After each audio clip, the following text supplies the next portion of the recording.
teman-teman, kembali lagi di mata kuliah Psikologi Pendidikan. Nah, kali ini kita akan mempelajari dua materi ya, yaitu yang pertama konsep dasar psikologi pendidikan, dan yang kedua yaitu faktor yang mempengaruhi hasil belajar. Sebelumnya, perkenalkan saya Lutfiana Nurul Aziza, NIM 230709100079 dari kelas Tadris Matematika C. Langsung saja ya kita ke materi berikut ini. Untuk materi yang pertama yaitu konsep dasar psikologi pendidikan. Nah, sebelumnya kita akan pelajari apa sih itu pengertian dari psikologi. Nah, menurut asal katanya, psikologi berasal dari bahasa Yunani yaitu psik atau psuk, yang maknanya berdarah panas, yang artinya hidup, jiwa, dan hantu. Sedangkan logos artinya adalah ilmu. Jadi, secara harfiah, psikologi adalah ilmu jiwa. Sedangkan menurut para ahli, pengertian psikologi yaitu yang pertama menurut Darkir. Psikologi membahas tentang tingkah laku manusia dan hubungannya dengan lingkungan. Yang kedua, menurut Muhyiddin Syah, psikologi adalah ilmu pengetahuan yang mempelajari tingkah laku yang terbuka dan tertutup pada manusia, baik individu maupun kelompok, dengan hubungannya dalam lingkungan. Sedangkan yang ketiga yaitu menurut Beller dan Charles, psikologi mengkaji tingkah laku manusia dengan menggunakan data dan prinsip yang telah dikumpulkan dengan teliti.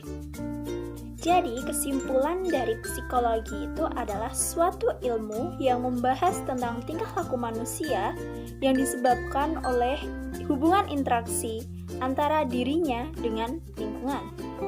Oke, selanjutnya yang kedua yaitu pengertian dari pendidikan.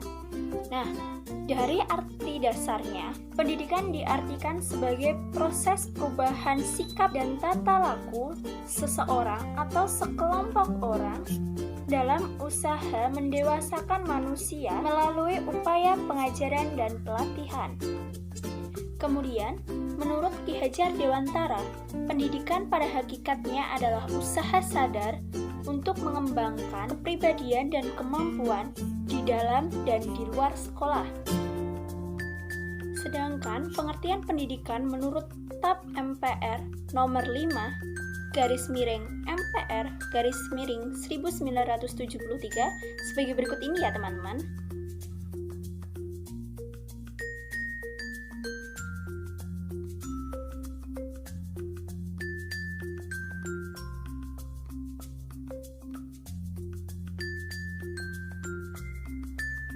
Kemudian menurut UU RI nomor 2 tahun 2003, pengertian pendidikan tertulis sebagai berikut ini ya.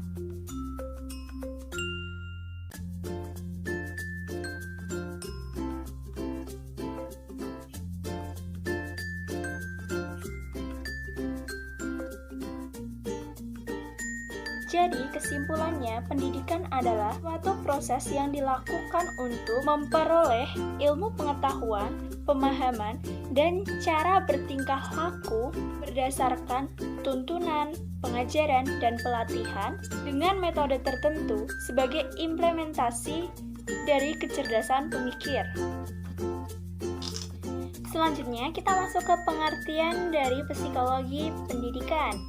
Nah, di sini ada beberapa pendapat dari para ahli, yaitu dikemukakan oleh beberapa ahli, antara lain, yang pertama dari Wirington, terus ada Sumardi Suryabrata, ada Elliot dan kawan-kawan, terus ada Wolflock, dan ada Santrok.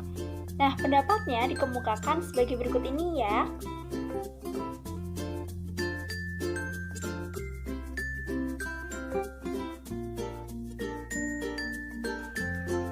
Jadi kesimpulannya, psikologi pendidikan adalah ilmu yang mempelajari tentang karakteristik individu dalam perkembangannya untuk mengembangkan pengetahuan dan metode untuk mempelajari proses belajar mengajar pada situasi keseharian yang sesuai dengan tingkat usia dalam lingkungan pendidikan.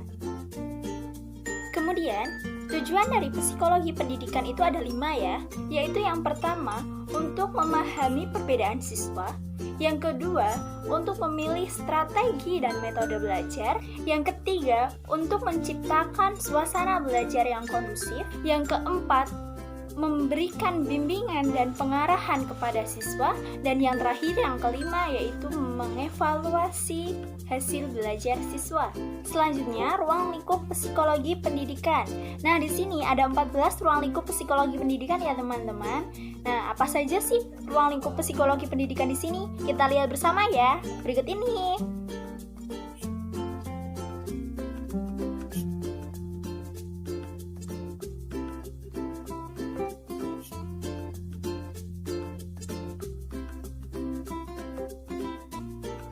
Oke, selanjutnya di psikologi pendidikan ini ada batasan-batasan dalam pembahasan ya. Nah, di sini ada 3 batasan dari pembahasan psikologi pendidikan, yaitu yang pertama, belajar, yang kedua, proses belajar, dan yang ketiga, situasi belajar.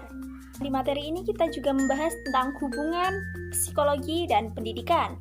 Nah, psikologi sebagai cabang dari ilmu pengetahuan adalah ilmu yang mempelajari tingkah laku manusia dalam hubungan interaksi dengan lingkungan.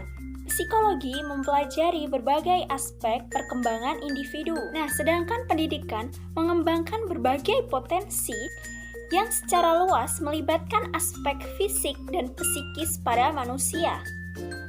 Ini menunjukkan bahwa psikologi dan pendidikan menunjukkan satu hubungan yang sangat penting dalam konteks pertumbuhan dan perkembangan. Bahasan terakhir kita di materi ini yaitu struktur keterkaitan teori-teori belajar. Nah, di sini ada 3 teori belajar, yaitu yang pertama teori behaviorisme, dan yang kedua teori kognitivisme, dan yang ketiga teori konstruktivisme. Nah, dari teori-teori ini adalah gagasan dari para ahli filsafat untuk mengembangkan pendidikan. Ini sedikit yang bisa saya sampaikan dari materi konsep dasar psikologi pendidikan. Oke, materi yang kedua yaitu materi tentang faktor yang mempengaruhi hasil belajar. Nah, untuk yang pertama, kita akan pelajari apa sih itu belajar. Pengertian dari belajar menurut asal katanya yaitu setiap perubahan yang relatif menetap dalam tingkah laku yang terjadi sebagai hasil dari latihan dan pengalaman. Atau belajar adalah perubahan kepribadian sebagai pola baru yang berupa kecakapan sikap kebiasaan, kepandaian, atau suatu pengertian. Sedangkan menurut beberapa tokoh, yaitu yang pertama, Abin Syamsuddin Makmum, belajar adalah suatu proses perubahan perilaku atau pribadi seseorang berdasarkan praktik atau pengalaman tertentu. Sedangkan menurut Muhyiddin Syah, belajar merupakan proses memperoleh pengetahuan atau psikologi kognitif. Kemudian, faktor-faktor yang mempengaruhi hasil belajar itu ada 2, yaitu yang pertama adalah faktor internal atau faktor yang dari dalam diri seseorang, dan yang kedua adalah faktor eksternal, yaitu faktor yang berasal dari luar diri seseorang. Nah, apa aja sih faktor-faktor internal itu? Nah, yang pertama adalah faktor fisiologis, yaitu faktor jasmani. Terdiri dari yang pertama kondisi jasmani, yang kedua adalah panca indera. Kemudian yang kedua adalah faktor psikologis, yaitu terdiri dari kecerdasan, minat, bakat, motivasi, dan konsep diri. Nah, kemudian apa saja sih faktor eksternal yang mempengaruhi hasil belajar? Nah, di sini ada banyak sekali faktor eksternal yang mempengaruhi hasil belajar, yaitu ada faktor keluarga, lingkungan sekolah, lingkungan masyarakat, faktor non-sosial, faktor instrumental. Nah, dari 5 faktor ini akan dijabarkan sebagai berikut ini ya.